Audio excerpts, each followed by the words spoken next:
नमस्कार, मैं हूं सौरभ शर्मा। आजादी के 75 साल और आजादी का अमृत महोत्सव भारत के इतिहास में जब भी पन्ने पलटे जाएंगे उसमें आज की तारीख सुनहरे अक्षरों में दर्ज होगी। 15 अगस्त 2022। इस तारीख को ऐतिहासिक बनाने वाले प्रधानमंत्री हैं नरेंद्र मोदी। लाल किले से मोदी ने आज अगले 25 साल का विजन रखा। प्राइम मिनिस्टर ने भारत को डेवलप्ड नेशन बनाने का फॉरवर्ड प्लान पेश किया। परंपरा और संस्कृति को बचाकर भारत को वर्ल्ड पावर बनाने का विजन मोदी का है। मगर यह सब तब होगा जब 2024 में मोदी फिर जीत कर आएंगे। मोदी का ग्राउंड मजबूत होगा तभी उनकी उड़ान ऊंची होगी। लाल किले से मोदी ने कैसे एक साथ दोनों गोल पोस्ट हिट किए, मोदी के विरोधियों को आज कोई जवाब क्यों नहीं सूझा, देखिए खास रिपोर्ट।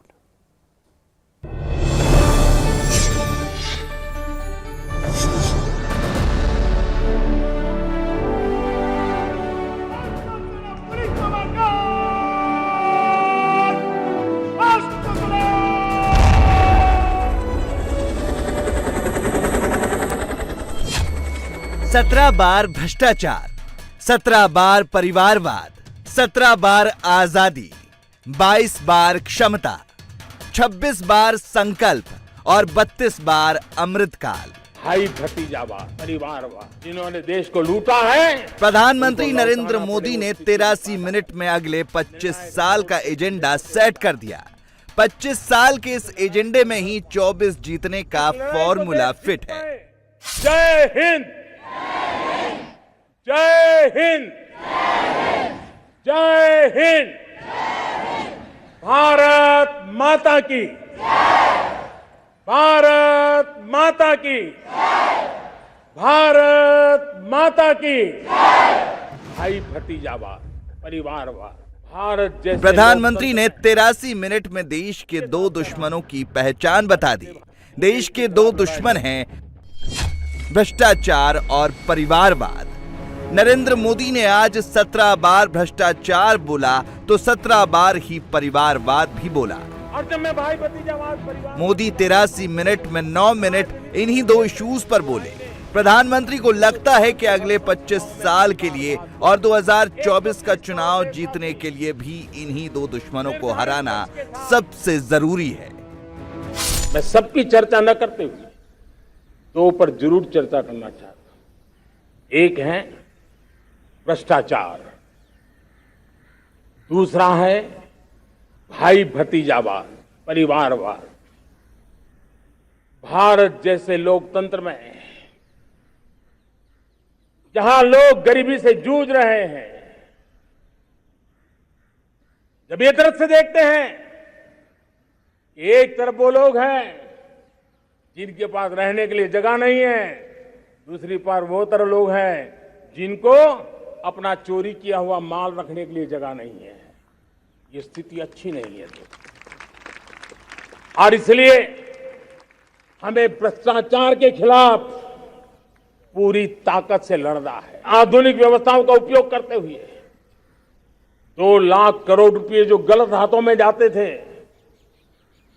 उसको बचा करके देश की भलाई के लिए काम लगाने में हम सफल हुए हैं। जो लोग पिछली सरकारों में बैंकों को लूट लूट करके भाग गए, उनकी संपत्तियां जब्त कर करके वापस लाने की कोशिश कर रहे हैं। कईयों को जेलों में जीने के लिए मजबूर करके रखा हुआ है। हमारी कोशिश है जिन्होंने देश को लूटा है उनको लौटाना पड़े, वो स्थिति हम पैदा करेंगे। बंगाल में ममता के मंत्री के बंगले से, झारखंड में मुख्यमंत्री की करीबी अफसर की कोठी से, यूपी के इत्र वाले के घर की दीवार और छत से नोटों के ये बंडल निकलते आपने जरूर देखे होंगे। इतना पैसा कि रखने की जगह नहीं, नोटों के पहाड़, सोने और हीरे के गहने, सोने के बिस्किट और सिल्लियां। कहने को देश गरीब है लेकिन कुछ लोगों के पास बेहिसाब पैसा है। बात आई और चली गई, ऐसा बिल्कुल नहीं है। भ्रष्टाचार के खिलाफ प्रधानमंत्री ने लाल किले से इसे नेशनल इशू बना दिया। 25 साल बाद का भारत ऐसा नहीं होगा। मोदी ऐसा भारत नहीं चाहते, लेकिन वहां तक पहुंचना है तो सफाई करनी पड़ेगी। भ्रष्टाचार के खिलाफ एक निर्णायक कालखंड में अब हिंदुस्तान कदम रख रहा है। और मैं लाल किले की प्राचीर से बड़ी जिम्मेवारी के साथ कह रहा हूं, और इसलिए भाइयों बहनों, भ्रष्टाचार दीमक की तरह देश को खोखला कर रहा है। मुझे इसके खिलाफ लड़ाई लड़नी है, लड़ाई को तेज करना है, निर्णायक मोड़ पे लेकर के ही जाना है।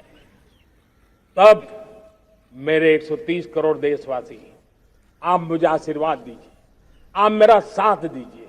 मैं आज आपसे साथ मांगने आया, आपका सहयोग मांगने आया हूं, ताकि मैं इस लड़ाई को लड़ पाऊं, इस लड़ाई को देश जीत पाए और सामान्य नागरिक की जिंदगी भ्रष्टाचार ने तबाह करके रखी हुई है। मैं मेरे इन सामान्य नागरिक की जिंदगी को फिर से शान बान शान के लिए जीने के लिए रास्ता बनाना चाहता हूं। और कई लोग तो इतनी बेशर्मी तक 24 के दंगल में नरेंद्र मोदी तब ताल ठोक रहे होंगे, तब उनके साथ 10 साल का इनकम्बेंसी फैक्टर जुड़ा होगा। एंटी मोदी मोर्चा को इसी इनकम्बेंसी फैक्टर से उम्मीद है। मोदी विरोधी मोदी पर दाग ढूंढ रहे हैं, लेकिन 8.25 साल से प्रधानमंत्री की कुर्सी पर होने के बावजूद मोदी ने अपनी सरकार पर करप्शन का कोई दाग नहीं लगने दिया। निर्धारित लक्ष्य के साथ करप्शन का चार्ज मोदी विरोधियों पर ही लगा है। ईडी दफ्तर में रोज उन्हीं की पेशी हो रही है। प्रधानमंत्री जब दीमक कहते हैं तो उनका इशारा किधर होता है, ये भी देख लीजिए। सोनिया गांधी और Rahul Gandhi national Herald case का दाग, ममता बनर्जी और अभिषेक बनर्जी कोयला घोटाले का दाग, लालू यादव और तेजस्वी यादव चारा घोटाला और रेलवे नौकरी घोटाले का दाग, शिबू सोरेन और हेमंत सोरेन सांसद रिश्वत कांड और खनन घोटाले के दाग, यूपी में मुलायम सिंह यादव की फैमिली, महाराष्ट्र में शरद पवार की फैमिली, राजस्थान में अशोक गहलोत की फैमिली, ये सब करप्शन के चार्ज में फंसते हैं, निकलते हैं, फिर फंस जाते हैं। भ्रष्टाचार के इशू पर ये मोदी से लड़ नहीं पाते, चुनाव में मोदी से अकेले भिड़ने की हिम्मत नहीं जुटा पाते, इसलिए गठबंधन बनाने की फिराक में लगे रहते हैं। बिहार में नीतीश कुमार ने लालू यादव की फैमिली के आगे सरेंडर किया, तो नरेंद्र मोदी ने किसी का नाम लिए बिना अटैक कर दिया। आज देश में भ्रष्टाचार के प्रति नफरत तो दिखती है, व्यक्त भी होती है, लेकिन कभी कभी भ्रष्टाचारियों के प्रति उदारता बरती जाती है। किसी भी देश में ये शोभा नहीं देगा। और कई लोग तो इतनी बेशर्मी तक चले जाते हैं कि कोर्ट में सजा हो चुकी हो, भ्रष्टाचारी सिद्ध हो चुका हो, जेल जाना तय हो चुका हो, जेल गुजार रहे हो, उसके बावजूद भी उनका महिमा मंडन करने में लगे रहते हैं, उनकी शान शौकत में लगे रहते हैं, उनकी प्रतिष्ठा बनाने में लगे रहते हैं। अगर जब तक समाज में गंदगी के प्रति नफरत नहीं होती है, स्वच्छता की चेतना जगती नहीं है। जब तक भ्रष्टाचार और भ्रष्टाचारी के प्रति नफरत का भाव पैदा नहीं होता है, सामाजिक रूप से उसको नीचा देखने के लिए मजबूर नहीं करते, तब तक एक मानसिकता खत्म होने वाली नहीं है।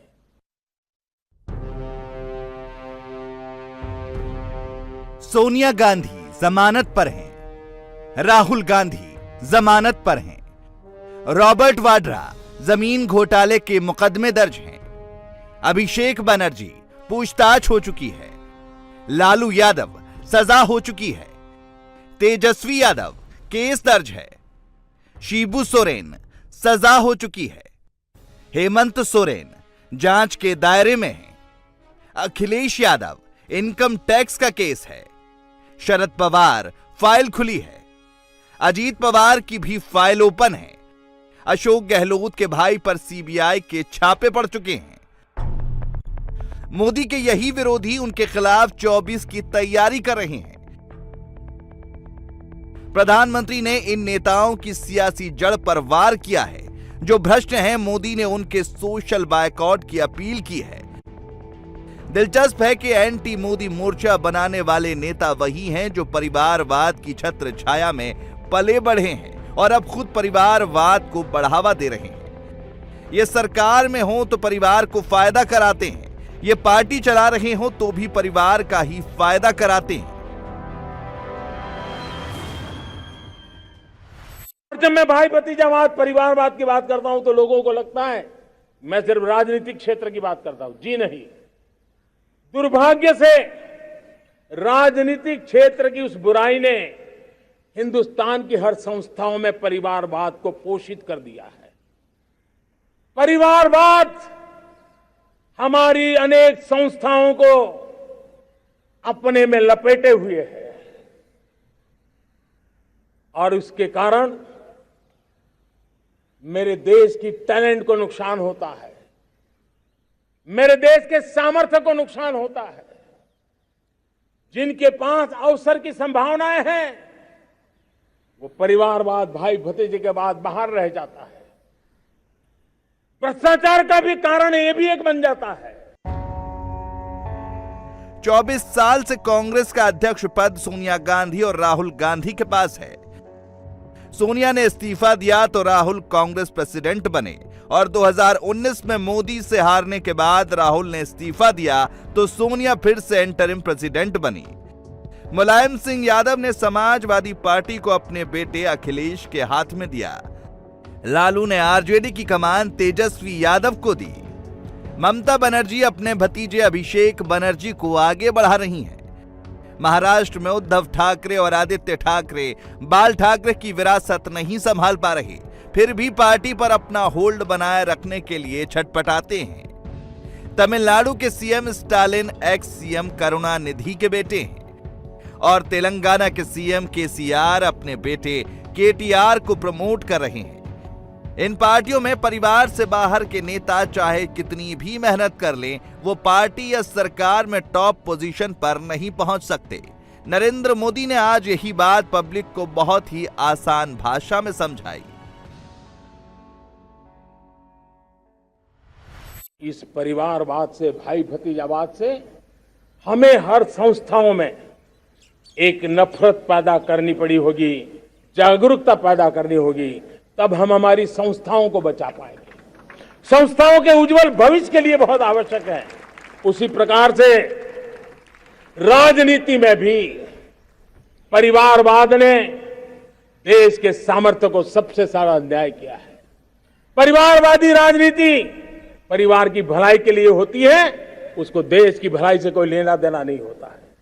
और इसलिए लाल किले की प्राचीर से तिरंगे झंडे के आन बान शान के नीचे भारत के संविधान का स्मरण करते हुए मैं देशवासियों को खुले मन से कहना चाहता हूं, आइए हिंदुस्तान के राजनीति के शुद्धिकरण के लिए भी, हिंदुस्तान की सभी संस्थाओं के शुद्धिकरण के लिए भी हमें देश को इस परिवारवादी मानसिकता से मुक्ति दिला करके योग्यता के आधार पर देश को आगे ले जाने की ओर बढ़ना होगा।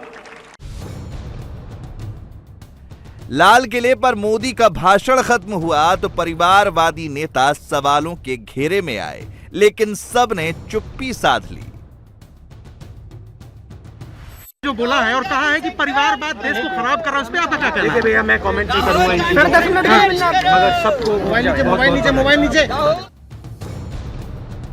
राहुल गांधी ने 15 अगस्त का बहाना बनाया तो प्रियंका ने भी वही लॉजिक रिपीट किया।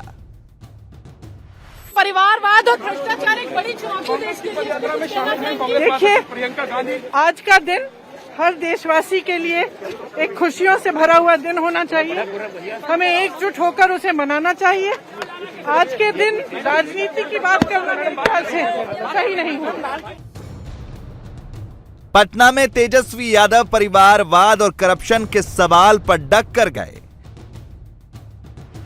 पीएम मोदी ने आज अपने स्पीच में बोला है कि करप्शन से देश खोखला होता जा रहा है और परिवारवाद हर डिपार्टमेंट में है।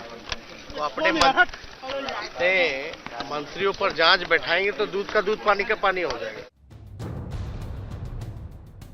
तेजस्वी यादव ने 2020 के चुनाव में 10 लाख नौकरियों का वादा किया था। 2022 में तेजस्वी के साथ गठजोड़ करके 8वीं बार मुख्यमंत्री बने नीतीश कुमार ने आज 10 लाख की जगह 20 लाख नौकरियों का वादा करके तालियां बटोर ली।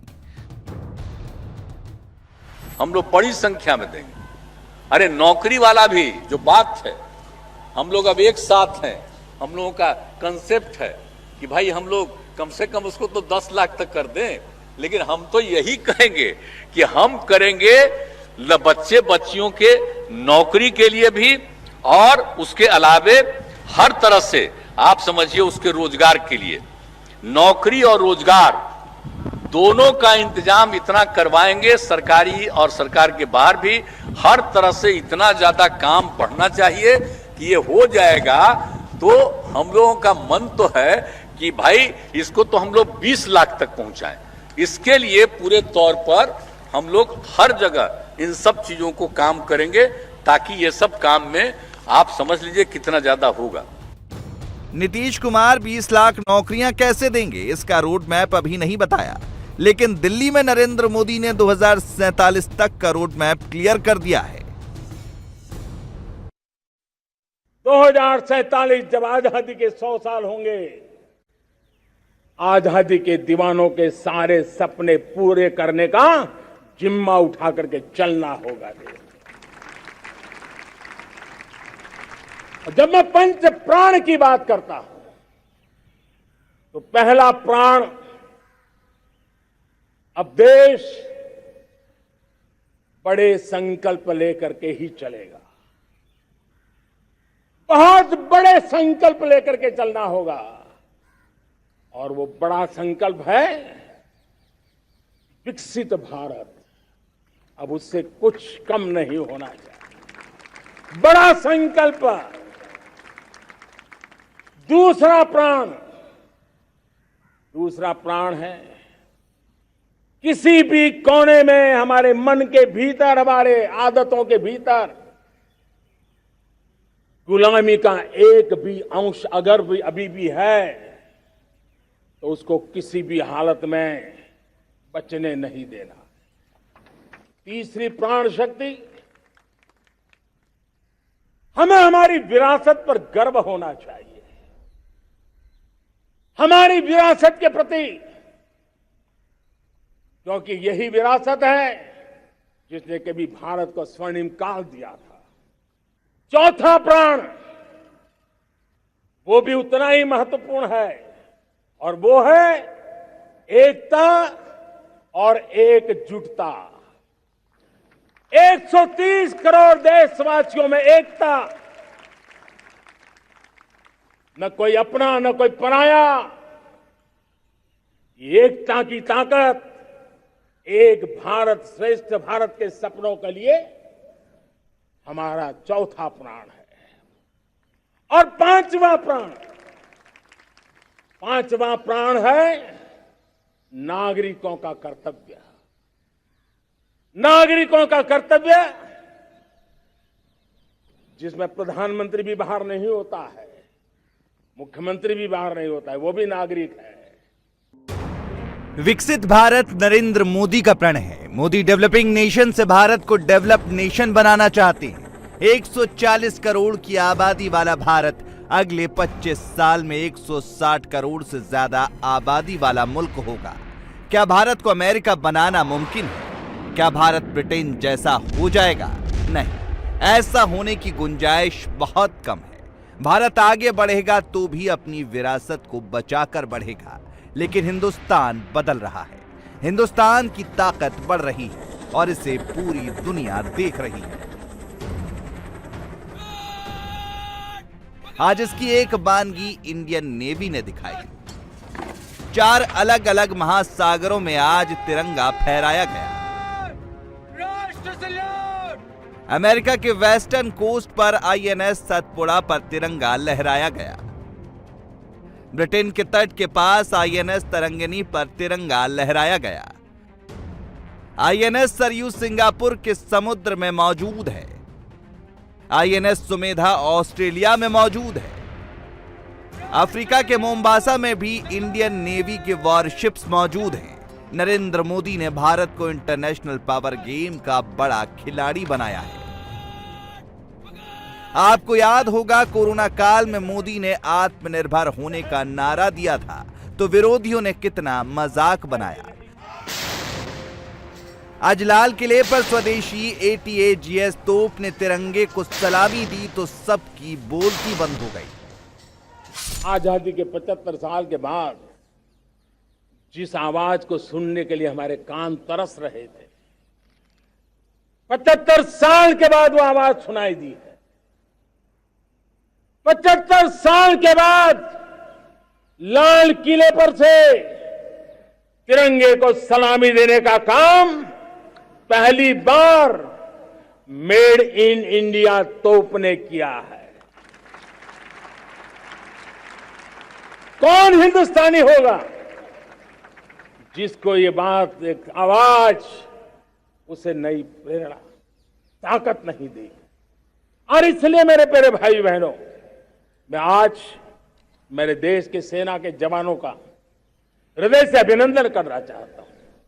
हमारी कोशिश है। नरेंद्र मोदी के विरोधी बहुत पीछे रह गए। 24 की रेस में नरेंद्र मोदी बहुत आगे निकल चुके हैं। उनको पकड़ना मुश्किल ही नहीं, नामुमकिन दिख रहा है।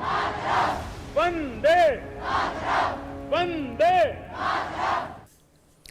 आपने ऐसा दिन कब देखा होगा जब पाकिस्तान में मंच से खुलेआम भारत के नेताओं की, भारत की सरकार की, भारत की बढ़ती ताकत की तारीफ की जा रही है।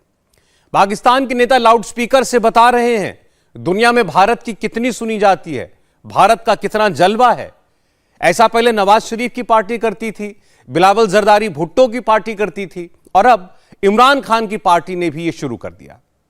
अब इमरान खान अपने जलसों में मोदी के मंत्री के टेप बजाते हैं, सरेआम ऐलान करते हैं कि पाकिस्तान गुलाम है, आजाद तो भारत है। हिंदुस्तान अमेरिका का स्ट्रेटेजिक एलाई है और उनको जब अमेरिका ने कहा कि आप रूस से तेल ना खरीदें तो उनके फॉरेन मिनिस्टर ने क्या कहा, ये देखें। India is being asked, are you funding this war? Tell me if buying Russian gas is not funding the war? I mean, why is it's only Indian money and oil coming to India which funds, but it's not gas coming to Europe which funds? I mean, I don't know, somewhere, I mean, let's be a little even-handed out here. सुना, मैं जिनको समझ नहीं आए मैं समझाऊं। ये foreign minister को उन्होंने कहा कि रूस से तेल ना खरीदो।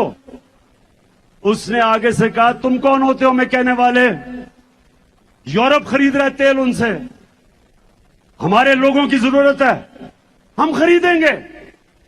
ये होता है आजाद मुल्क।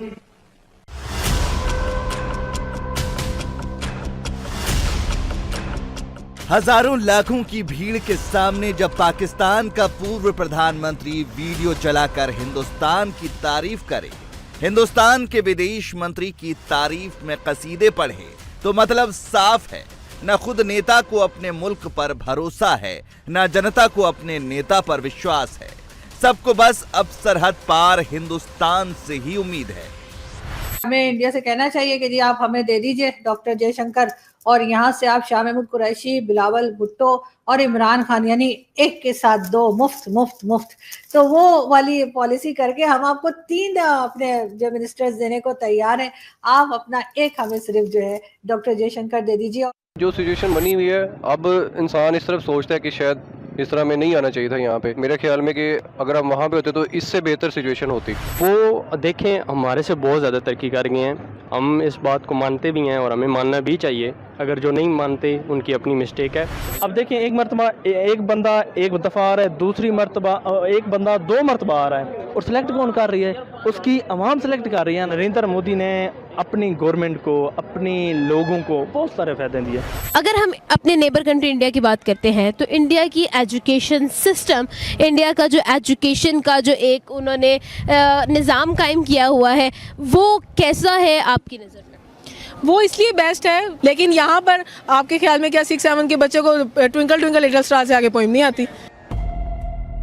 ये उस मुल्क की जनता की आवाज है जिसने हिंदुस्तान के साथ साथ अपना सफर शुरू किया, जिसके यहाँ अभी अभी आजादी जश्न मना है, जो ये दावा करता है कि वो हिंदुस्तान से एक दिन पहले आजाद हुआ, लेकिन 75 साल में भारत से सैकड़ों साल पीछे रह गया।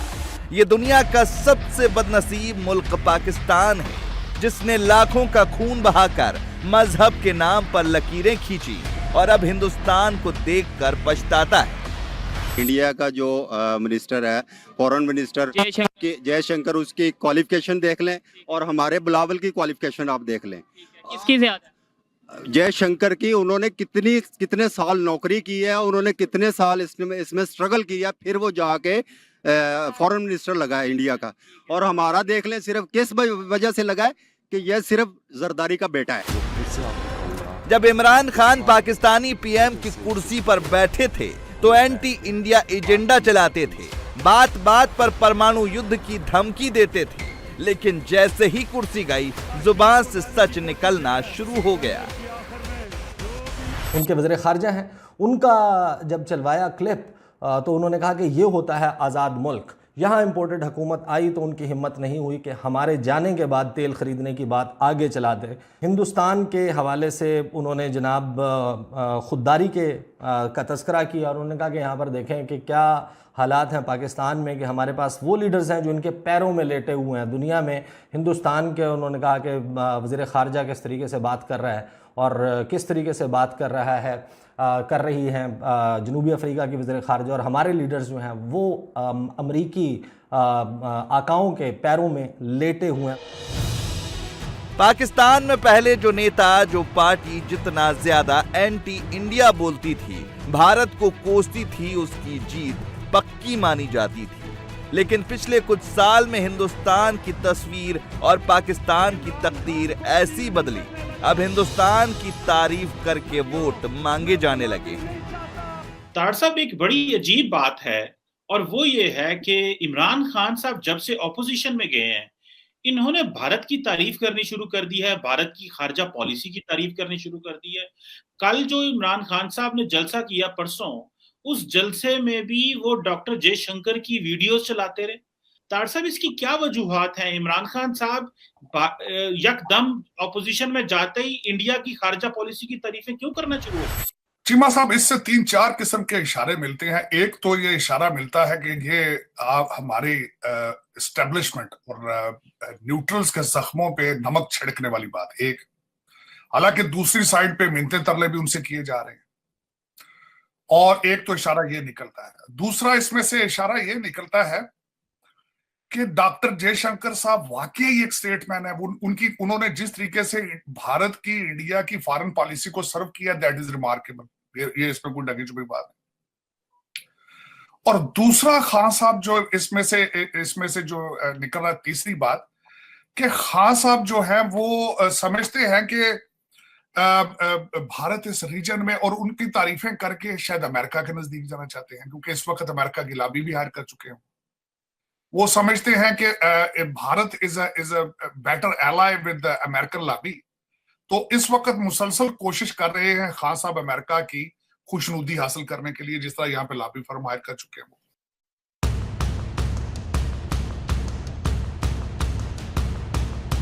हमाद, आप मुझे ये बताएं कि अगर इस वक्त हम लोग इंडिया में होते तो हमारा जितने हम क्राइसिस यहाँ पर फेस कर रहे हैं, क्या हम इतने ही क्राइसिस वहाँ पर भी फेस करते हैं, या हमारा लाइफस्टाइल जो है वो बेहतर होता? सोचिए उस मुल्क की क्या हालत होगी और क्या भविष्य होगा। क्या हम लोग इस वक्त रिग्रेट करें कि हम लोगों ने इंडिया क्यों छोड़ा? जहाँ पर आजादी के मौके पर यह सवाल किया जा रहा हो, अगर आप हिंदुस्तान में होते तो कैसे होते, और जवाब में पाकिस्तानी जनता बोल रही है, काश वो इतने किस्मत वाले होते। हमाद, आप मुझे ये बताएं कि अगर इस वक्त हम लोग इंडिया में होते तो हमारा जितने हम क्राइसिस यहाँ पर फेस कर रहे हैं, क्या हम इतने ही क्राइसिस वहाँ पर भी फेस करते हैं, या हमारा लाइफस्टाइल जो है वो बेहतर होता?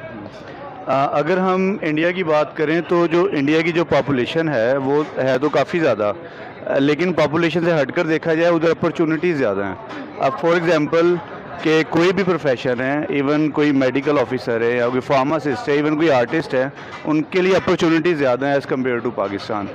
तो पाकिस्तान में जितने भी आर्टिस्ट हैं वो ख़ासतौर पर भूखे मरे, लेकिन हम जनरल आवाम की बात करें तो अब देखें यहाँ के वहाँ के 1 रुपये यहाँ के 3 रुपये के बराबर हो चुके हैं।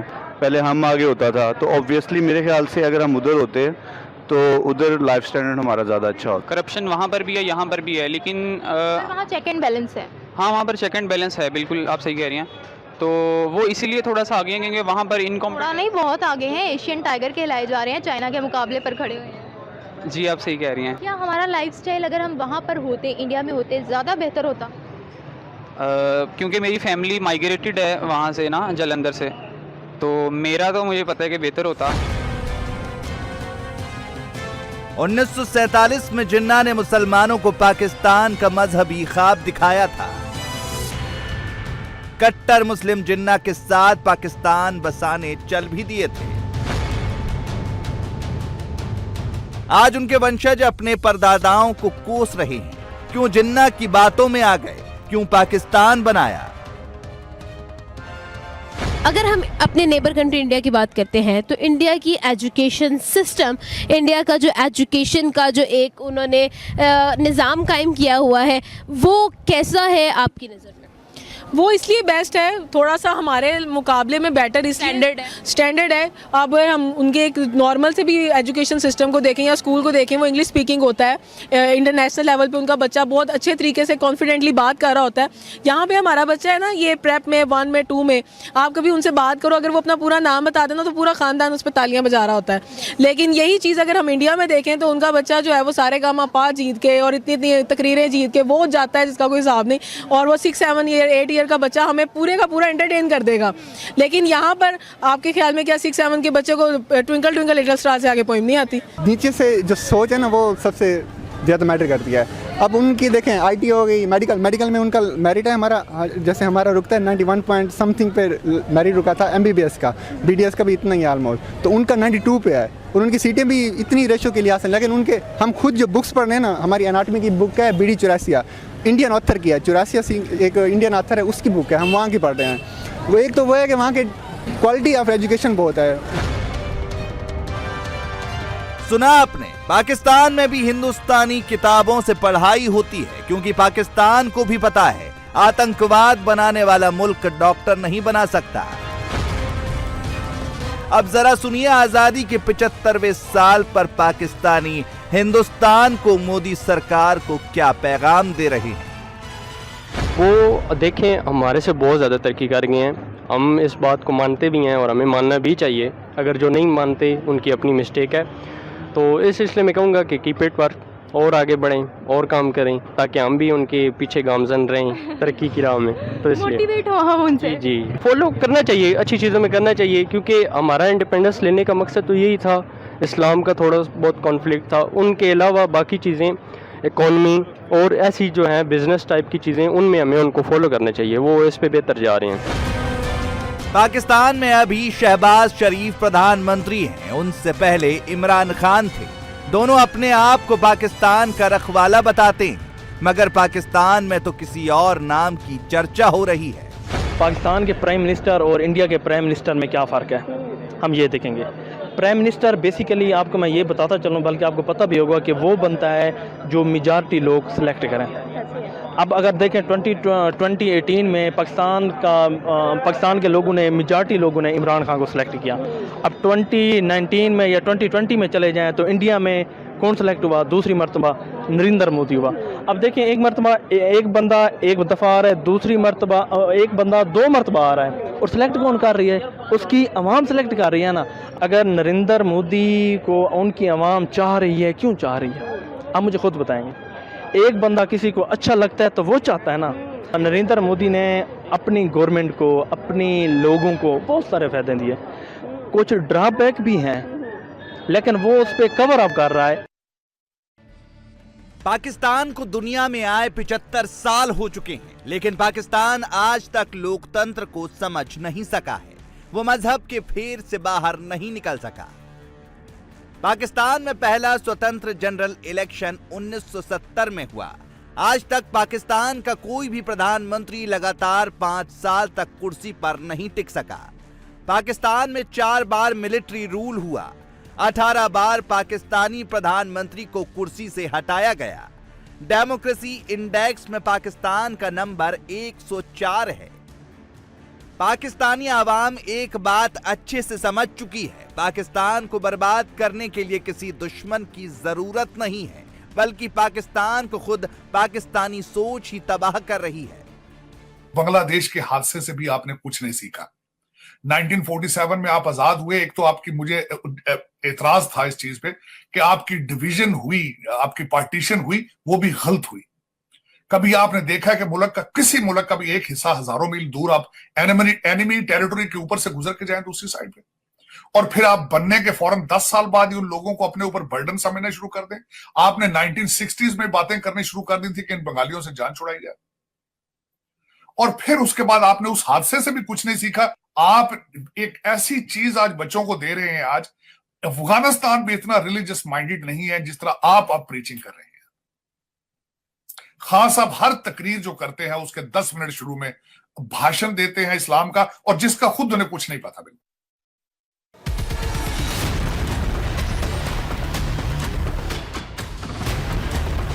पाकिस्तान में जब भी 14 अगस्त आता है तो पाकिस्तानियों को आजादी की खुशी नहीं होती, बल्कि हिंदुस्तान से अलग होने का दुख ज्यादा होने लगा है, क्योंकि पाकिस्तान का मतलब गरीबी हो चुका है। अब आप ये इमेजिन कर लें कि एक तरफ भारत है जिसने आजादी ली हुई है और वो कहां खड़ा है, और हम यहाँ पे एक एक धेले को, एक एक पैसे को रो रहे हैं, और फिर बातें करेंगे हमारी लीडरशिप को। कल रात में वजीर आजम पाकिस्तान को सुन रहा था, यकीन करके माने कि ऐसे जैसे कोई शख्स तरले कर रहा हो, ऐसे जैसे कोई शख्स रिक्वेस्ट कर रहा हो, एक दूसरे को कोसते हैं। इमरान खान दूसरी जमातों को कोसता है, दूसरी जमातें इमरान खान को कोसते हैं। पाकिस्तान इतना बुरा भी नहीं था जितना इन्होंने पाकिस्तान को कर दिया। इन 75 साल में इतना साफ हो चुका है, पाकिस्तानी नेताओं के बस में देश चलाना नहीं है। जो पैसा फेंकेगा पाकिस्तान उसके लिए नाचेगा, चाहे वो चीन हो या फिर अमेरिका। इंडिया टीवी हर वक्त हर जगह डाउनलोड करने के लिए सर्च करें India TV news Google play store या ऐप स्टोर पर।